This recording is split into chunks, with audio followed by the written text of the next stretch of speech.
Hai, halo kawan-kawan pecinta catur dan selamat datang kembali di NaruChess Channel. Di video kali ini, saya akan membahas para catur yang sangat menarik yang dimainkan antara David Navara melawan Manfred Keller. Permainan ini terjadi pada tahun 2000. Dan oke, baiklah kawan-kawan, kita langsung ke permainan. Di sini Navara sebagai putih dan Keller memegang hitam.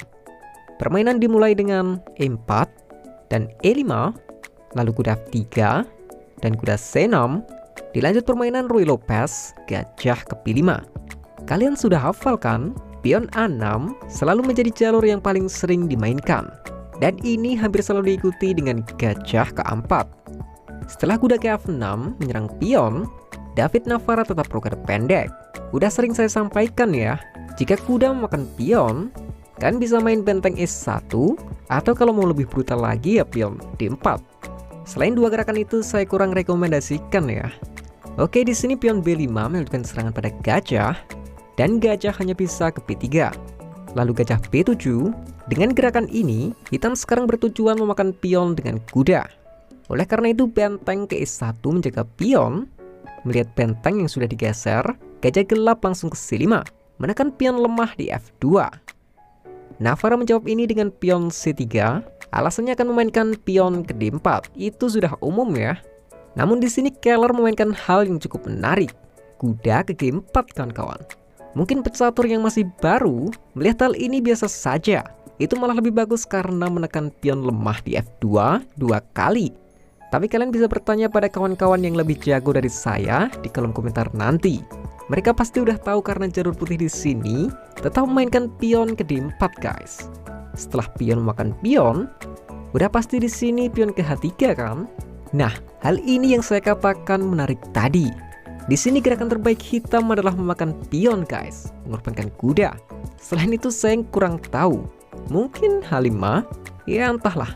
Jadi Keller memakan pion mengorbankan kuda. Kuda ini sambil menyerang menteri. Jadi setelah Navara menerima pengorbanan, pion memakan C3 discover skak, raja ke F1, pion memakan B2, dan dimakan lagi dengan gajah. Lihatlah hasilnya kawan-kawan. Hitam gak benar-benar ngorbanin kuda kan? Karena pada dasarnya kuda bernilai 3, dan dia unggul 3 pion yang membuat nilainya sama. Posisi pion putih juga bisa dibilang jelek, dan gajah gelap di sini menjadi sangat berbahaya. Tetapi kita juga harus memperhatikan keunggulan putih. Pengembangan perwira yang terlalu cepat itu bisa terlihat jelas karena kedua gajah ini berada di tempat yang berbahaya, dan itu akan benar-benar mengerikan. Karena hitam di sini harus rokade pendek untuk melawan gajah kawan-kawan. Kenapa? Karena gajah menyerang pion G7 kan? Lah, bagaimana jika benteng ke G8 dulu, lalu dilanjut rokade panjang? Jika ada yang berpikir menteri ke D5, itu terlalu gegabah ya, karena bisa dijawab dengan menteri ke E2. Lalu apa? Putih di sini akan membalas dengan gajah ke F7 skak kawan-kawan, mengorbankan gajah. Inilah tujuan putih sebenarnya. Oleh karena itu, tadi saya katakan hitam harus rokade pendek kan?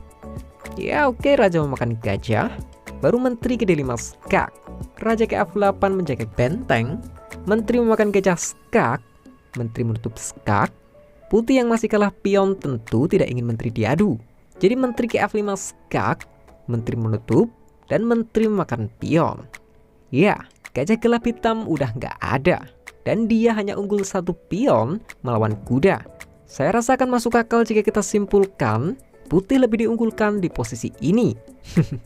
Dan oke, kita kembali ke permainan. Jadi di sini Keller rokade pendek, dan Navara menteri ke D2. Gajah ke B4 mengancam menteri. Karena gajah gelap ini berbahaya, Navara langsung menawarkan pertukaran gajah. Oke, penawaran diterima. Kuda dapat tempo gratis dengan memakan gajah. Kuda ke A5 mencoba menyerang gajah yang masih aktif ini. Kembali Navara langsung menawarkan pertukaran gajah ke D5. Dan kembali lagi, Keller masih menerima tawaran.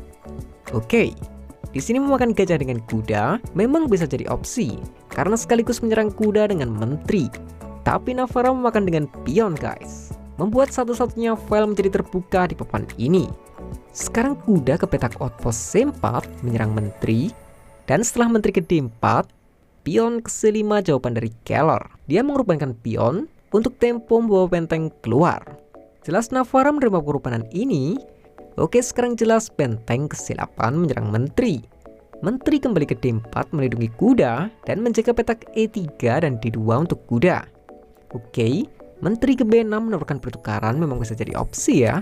Mengingat benteng juga menyerang kuda secara tidak langsung. Tapi Keller memilih menteri ke A5 menambah tekanan pada kuda. Sekarang kuda pergi ke E4 dan di sini Keller langsung memainkan kuda ke A3 guys. Lihatlah kuda ini. Dia akan melakukan royal fork di sini. Tapi apa kalian tahu balasan dari Navarra di posisi ini? Dia nggak peduli dengan semua itu guys. Ya mungkin kuda ke D6 kita masih bisa kalkulasi ringan lah. Tapi dia memainkan kuda ke F6 skak mengorbankan kuda. Oke, biar saya tambahkan ide yang saya ketahui ya. Di sini jika hitam tidak menerima pengorbanan, raja hanya bisa ke H8. Ya kalian tahulah, kuda bisa memakan pion D7 menyerang benteng kan? Tapi kalian juga perlu tahu, posisi seperti ini, kuda juga bisa memakan H7 guys. Kenapa kuda boleh dikorbankan? Lihat kembali ketiga penyerang ini. Posisi ini sering kita jumpai pada jebakan pengorbanan gajah klasik. Ini cuman saya ganti jadi kuda kok. Jadi jangan bingung ya. Karena jika raja memakan kuda, menteri ke H4 skak, raja G8 gak akan ketolong lagi setelah kuda ke G5. Jadi hanya ada satu jawaban lain, yaitu raja ke G6.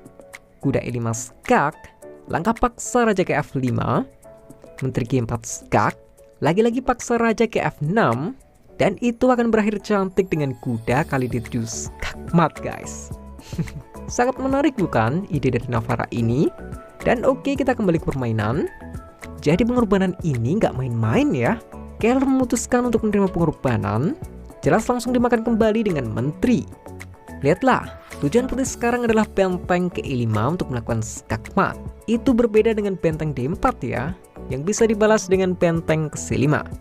Lalu respon yang bagus dari Keller, menteri ke C3 mengancam menteri untuk pertukaran.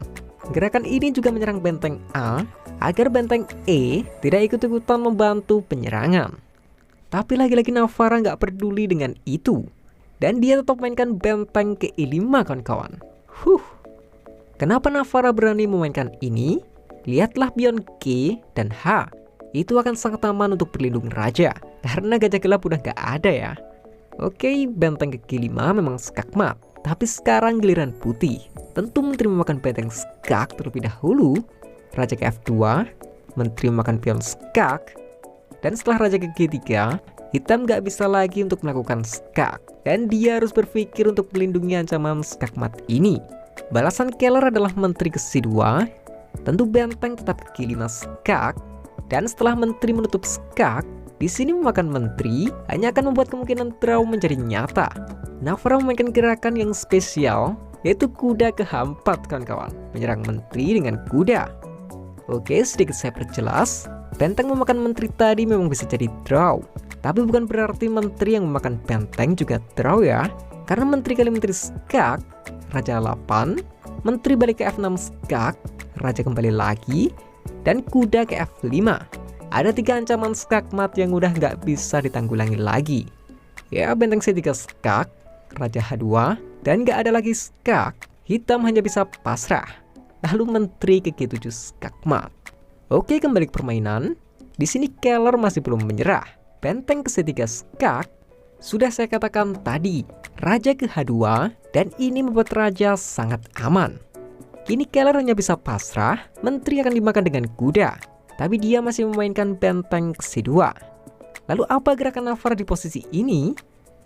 Kuda ke F5 kawan-kawan. Dan di sini juga Manfred Keller menyerah. Benar-benar serangan yang sangat dingin. Jika di awal tadi kita melihat Navarra dikorbanin kuda dan unggul perwira, lihatlah posisi akhir ini. Dia malah yang jadi kalah perwira. Bukan kuda, tapi benteng. Tentu itu sangat keren untuk sebuah pembalasan. Dan oke, kita lihat bersama jika permainan sampai dilanjutkan. Ya, ancaman ini udah nggak bisa ditanggulangi lagi. Ada 2 ancaman yang sangat serius. Tentu kuda ke E7 dan ke H6. Karena itu adalah ancaman skakmat. Dan itu juga bisa didukung dengan benteng memakan menteri. Jadi hitam nggak ada cara buat selamat.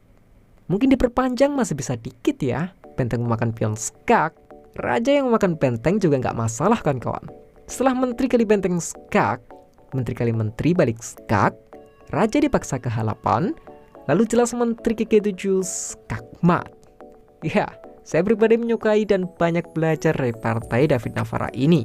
Sayangnya dia tuh mirip-mirip kayak Dubov guys. Kalau pas bagus dia bisa bagus banget kan? Tapi karena mereka punya cara yang unik buat menyerang, jadi kalau blunder, biasanya disebabkan oleh brutalnya permainannya sendiri. Ya, saya bisa bilang ini karena saya suka kedua style pemain tersebut. Dan semoga di era modern ini, percaturan Indonesia bisa lebih maju lagi.